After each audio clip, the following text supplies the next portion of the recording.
Breaking news చూస్తున్నాం. తెలంగాణ పోలీసులు సంచలన ఆపరేషన్ చేపట్టారు. దశాబ్దాలుగా అడవుల్లో సాయుధ పోరాటం సాగిస్తున్న మావోయిస్టు పార్టీకి కోలుకోలేని దెబ్బ తగిలింది. మావోయిస్టు పార్టీ అత్యున్నత స్థాయి నేత ప్రధాన కార్యదర్శి దేవ్జీ అలియాస్ తిప్పరి తిరుపతి తెలంగాణ ఎస్ఐబి ముందు లొంగిపోయారు.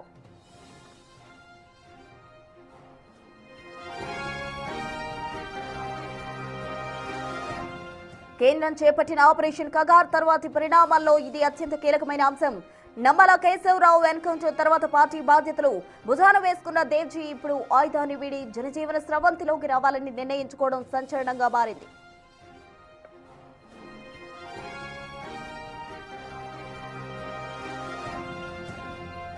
దేవ్జీతో పాటు మరో అగ్రనేత రాజిరెడ్డి 16 మంది ఇతర ముఖ్య కార్యకర్తలు కూడా పోలీసులకు లొంగిపోయారు. దేవ్జీ స్వస్థలం పెద్దపల్లి జిల్లా.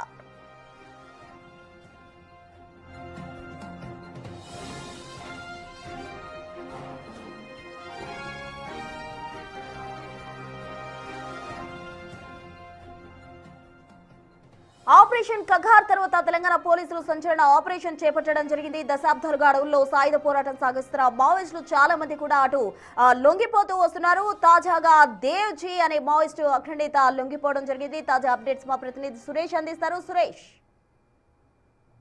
మావోయిస్టు పార్టీకి చెందిన కీలక నేతలు అగ్ర నాయకులు వరుసగా లొంగిపోతూ ఉన్నారు. ఇప్పుడు మరొక కీలక నేత లొంగుబాటు తెలంగాణ పోలీసుల ముందు లొంగిపోవడం జరిగింది. దేవ్జీ చాలా కీ రోల్ గా ఉన్నాడు. కేంద్ర కమిటీ సభ్యుడు, కేంద్ర సెక్రటరీ, పార్టీ సెక్రటరీగా ఉన్న దేవ్జీ లొంగిపోవడంతో ఇక మావోయిస్టు పార్టీ పని అయిపోయిందనే చెప్పొచ్చు. ఎందుకంటే ఇప్పటి వరకు అంటే ఇటు మహారాష్ట్ర, తెలంగాణలో పోలీసుల ఎదుట వందల సంఖ్యలో మావోయిస్టులు లొంగిపోవడం జరిగింది. కీలక స్థాయిలో ఉన్నటువంటి మావోయిస్టు నాయకులు కూడా లొంగిపోయారు. ఇప్పుడు దేవ్జీ కూడా లొంగిపోయారు. కాబట్టి ఒకవైపు ఆపరేషన్ కగార్ కొనసాగుతుంది. ఇప్పటికే కర్రగుట్టల్లో కూడా 2 రోజుల క్రితం కూడా భారీ ఎన్కౌంటర్ జరిగింది. ఆపరేషన్ కగార్ మార్చి 31 వరకు భారతదేశంలో మావోయిస్టులు లేకుండా చేస్తామని చెప్పేసి కూడా కేంద్రం ప్రకటించింది. కాబట్టి ఆ ఆపరేషన్ కొనసాగుతుంది. కాబట్టి కొంతమంది అనారోగ్యాల కారణం వల్ల మారిన పరిస్థితుల కారణంగా ఒక్కొక్క మావోయిస్టు ప్రస్తుతం లొంగిపోతున్న పరిస్థితి. ఇప్పుడు దేవ్జీ లొంగిపోయాడంటే ఇక మావోయిస్టు పార్టీ పూర్తిగా ఎదురు దెబ్బ అని చెప్పొచ్చు. ఎందుకంటే ఆ కీలక నేతలంతా కూడా ఇప్పటికే జనజీవన స్రవంతిలో కలిశారు. కాబట్టి పోలీసులు కూడా 2 రోజుల క్రితం తెలంగాణ డీజీపీ కూడా ఒక కీలక ప్రకటన చేశాడు. ఇంకా మావోయిస్టులు ఎవరైనా మిగిలిపోయి ఉంటే వారంతా కూడా వచ్చి పోలీసులు లొంగిపోవచ్చు అని చెప్పేసి కూడా ప్రభుత్వం కూడా వారికి పునరావాస కేంద్రం కల్పిస్తుంది. వారికి ఉన్నటువంటి ఏదైతే రివార్డు ఉంటుందో వాటిని వాళ్ళకే ఇచ్చి వారికి బతకడానికి దారి చూపిస్తుంది అని చెప్పేసి కూడా వాళ్ళు సూచన చేయడంతో ఇక అడవిలో ఉండి పోరాటం చేయలేమని తెలుసుకొని ఇప్పుడు మారిన పరిస్థితులకు అనుగుణంగా తమ ఆరోగ్య పరిస్థితులు రీత్యా కొంతమంది మావోయిస్టులు వచ్చి లొంగిపోవడం జరిగింది. ఇప్పుడు దేవ్జీ కూడా లొంగిపోయాడంటే ఇక మావోయిస్టు పార్టీ పని అయిపోయినట్టే చెప్పొచ్చు. ఎందుకంటే గత కొద్ది నెలలుగా కీలక నేతలు వచ్చి లొంగిపోతూ ఉన్నారు తెలంగాణ పోలీసుల ముందు. కొంతమంది భారీగా ఆయుధాలతో కూడా వచ్చి లొంగిపోవడం జరిగింది. కాబట్టి ఇప్పుడు దేవ్జీ లొంగిపోయాడు. కాబట్టి ఇంకా ఎవరున్నారు కీలక నేతలు, వారందరూ కూడా త్వరలోనే పోలీసులు ఎదుట లొంగిపోయే అవకాశం కనబడుతుంది. వీరిపై ఉన్నటువంటి రివార్డు కూడా వారికి అందజేస్తున్నారు. కాబట్టి ఖచ్చితంగా పోలీసుల ఎదుట అందరూ కూడా వచ్చి లొంగిపోవాలని చెప్పేసి పోలీసుల విజ్ఞప్తి మేరకు, తెలంగాణ ప్రభుత్వం విజ్ఞప్తి మేరకు మావోయిస్టులు అయితే వచ్చి తెలంగాణ ప్రభుత్వం ముందు లొంగిపోతున్నారు. సురేష్, మిగతా నాయకులు కూడా కొందరు ఉన్నారు. గణపతి కావచ్చు, సంగ్రామ్ కేసరి వంటి కొందరు కీలక నాయకులు కూడా ఉన్నారు. వారు కూడా త్వరలో లొంగిపోవచ్చు అంటారా? ఖచ్చితంగా లొంగిపోయే అవకాశాలు కనబడుతున్నాయి. ఇప్పుడు మళ్ళా రాజిరెడ్డితో పాటు తిరుపతి కూడా లొంగిపోయినట్టు తెలుస్తుంది. తిరుపతి దేవ్జీ అలియాస్ తిరుపతి, అదే విధంగా రాజిరెడ్డి, వీరిద్దరు కూడా ఇప్పుడు తెలంగాణ డీజీపీ ముందు లొంగిపోయినట్టు తెలుస్తుంది. మిగతా ఎవరైతే అగ్రనాయకులు ఇంకా ఎవరు ఉన్నారో వారు కూడా త్వరలో లొంగిపోయే అవకాశం ఉంటుంది. ఎందుకంటే ఆపరేషన్ కగార్ మార్చి 31, 2026 వరకు కేంద్రం టార్గెట్ పెట్టుకుంది. కాబట్టి ఆ టార్గెట్ ని రీచ్ అవుతున్నారు. ఎందుకంటే ఇప్పటికే కర్రగుట్టల్లో పూర్తిగా ఛత్తీస్గఢ్, తెలంగాణ సరిహద్దు ప్రాంతంలో ఉన్నటువంటి కర్రగుట్టల్ని పూర్తి స్థాయిలో జల్లెడ పడుతున్నారు. ఇంకా అక్కడక్కడ ఉండే మావోయిస్టులను కూడా ఏర్పారేయాలని చెప్పేసి కూడా కేంద్ర బలగాలు రోజు కూంబింగ్ నిర్వహిస్తున్నాయి. అయితే డేట్ దగ్గర పడుతుంది. కాబట్టి ఖచ్చితంగా చాలా మంది ఇప్పటికే కొంతమంది మావోయిస్టు కీలక నేతలు కూడా ఎన్కౌంటర్ లో చనిపోతున్నారు కాబట్టి ఇక అడవుల్లో ఉండి పోరాటం చేయలేమని చెప్పేసి కూడా పార్టీ అగ్రనాయకత్వం గుర్తించింది. అందులో భాగంగానే కీలక నేతలంతా కూడా వచ్చి లొంగిపోతున్నారు. లొంగిపోయిన వ్యక్తులు కూడా అదే చెప్తున్నారు. ఎందుకంటే ఈ పరిస్థితుల్లో ఇక అడవుల్లో వెపన్లు పట్టుకొని పోరాటం చేసే పరిస్థితి లేదు కాబట్టి ప్రజల్లో ముందు అంటే ప్రభుత్వానికి లొంగిపోయి ప్రజలతోనే కలిసి పనిచేయాలని చెప్పేసి కూడా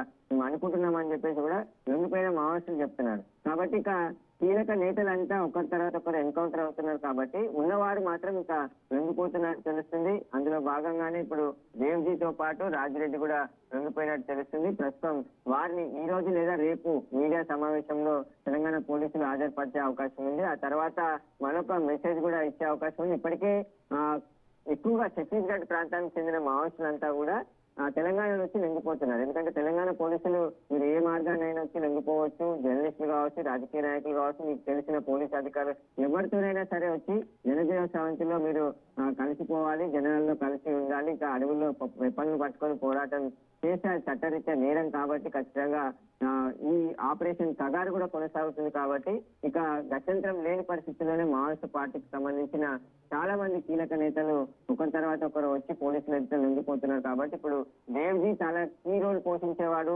కీలకమైన ఆపరేషన్లు కావచ్చు, కీలక ఏదైతే కొన్ని దాడులు మెరుపు దాడులు దేవ్జీపై మొత్తం ఎన్ని కేసులు ఉన్నాయి? ఏ రాష్ట్రాల్లో అతనిపై కేసులు నమోదయ్యాయి? దేవ్జీ మీద దేశవ్యాప్తంగా కూడా అనేక కేసులు ఉన్నాయి. ఛత్తీస్గఢ్, ఆంధ్రప్రదేశ్, తెలంగాణలో అనేక కేసులు ఉన్నట్టు తెలుస్తుంది. అంతేకాకుండా కొన్ని కీలక ఆపరేషన్ లో కూడా కేంద్ర కమిటీ సభ్యుడైనటువంటి దేవ్జీ చాలా ఆపరేషన్లు చేశారు. నంబాల కేశవరావు ఎన్కౌంటర్ తర్వాత మావోయిస్టు పార్టీకి దేవ్జీయే సారథ్యం వహిస్తున్నాడు. కాబట్టి ఇప్పుడు దేవ్జీతో పాటు మొత్తం 16 మంది మావోయిస్టులు లొంగిపోయినట్టు తెలుస్తుంది. వారంతా కూడా దేవ్జీ కమిటీలో పనిచేసేవారు.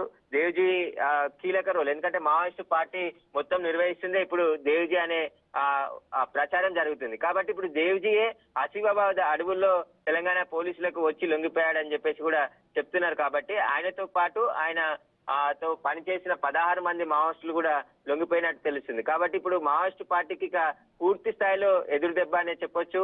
ఆయనపై ఉన్న కేసులు ఇవన్నీ కూడా పూర్తిగా ప్రభుత్వం ఆయనకి పునరావాసం కల్పించి ఆయన జీవించడానికి పూర్తి స్వేచ్ఛను కల్పిస్తుందని చెప్పేసి హామీ ఇవ్వడంతోనే ఈ నేతలంతా కూడా వచ్చి లొంగిపోతున్నటువంటి పరిస్థితి. చాలా అంటే ఆసిఫాబాద్ అడవుల్లో ఆయన వచ్చి పోలీసులకు లొంగిపోయాడని చెప్పేసి కూడా తెలుస్తుంది. అందులో భాగంగానే ఆయన కేంద్ర కమిటీ సభ్యుడిగా ఉన్నాడు. సెక్రటరీ జనరల్ గా పనిచేస్తున్నాడు దేవ్జీ. నంబాల కేశవ్ ఎన్కౌంటర్ తర్వాత ఈయన ఆయన బాధ్యతలు చేపట్టినప్పటి నుంచే తీవ్ర ఎదురు దెబ్బలు మావోయిస్టు పార్టీ ఎదుర్కొంటుంది. అనేక మంది ఎన్కౌంటర్ లో చనిపోవడము, పోలీసుల ఎదుట లొంగిపోవడము, ఆయుధాలతో సహా వచ్చి పోలీసుల ఎదుట చాలా మంది మావోయిస్టులు ఇప్పటికే లొంగిపోయారు. కాబట్టి ఇక అడవుల్లో ఉండి పోరాటం చేసే పరిస్థితులు ఇప్పుడు లేవు. కాలం మారింది కాబట్టి దానికి అనుగుణంగా మేము కూడా మారుతున్నాం అని చెప్పేసి కూడా లొంగిపోయిన మావోయిస్టులు చెప్తున్నారు. కాబట్టి ఇప్పుడు దేవ్జీతో పాటు 16 మంది లొంగిపోయారు. వారంతా కూడా తెలంగాణ పోలీసులు ప్రెస్ మీట్ పెట్టి పూర్తి వివరాలు కూడా వెల్లడించే అవకాశం ఉంది. ఆయన మీద ఎంత రివార్డు ఉంది, ఆయనపై ఎన్ని కేసులు ఉన్నాయి, ఆయన ఎక్కడెక్కడ ఆపరేషన్ లో కీలక రోల్ పోషించాడు, వాటన్నిటికి సంబంధించిన వివరాలు కూడా వెల్లడించే అవకాశం ఉంటుంది. కానీ దేవ్జీ లొంగిపోవడంతో ఇక మావోయిస్టు పార్టీకి కోలుకోలేని దెబ్బ అని చెప్పొచ్చు. ఎందుకంటే ఒక్కొక్కరుగా మావోయిస్టులు చాలా మంది ఇప్పటికే లొంగిపోయారు. కాబట్టి మార్చి 31 నాటికి కేంద్ర ప్రభుత్వం ఆపరేషన్ కగార్ని కంప్లీట్ చేస్తామని చెప్పేసి కూడా పూర్తి స్థాయిలో ప్రకటించారు. కాబట్టి కేంద్ర హోంశాఖ మంత్రి అమిత్ షా కూడా గతంలో అనేక సార్లు మాట్లాడారు. మావోయిస్టులు అనేది లేకుండా ఏర్పాటేస్తామని చెప్పేసి కూడా వాళ్ళు ప్రకటన చేశారు. ఆ ప్రకటన ప్రకారమే కేంద్ర బలగాలు ఆపరేషన్ కొనసాగుతుంది. కాబట్టి ఖచ్చితంగా ఇక లొంగిపోవాల్సిన పరిస్థితులు ఏర్పడంతోనే దేవ్జీ పోలీసులు లొంగిపోయినట్టు తెలుస్తుంది. Right Suresh, thank you.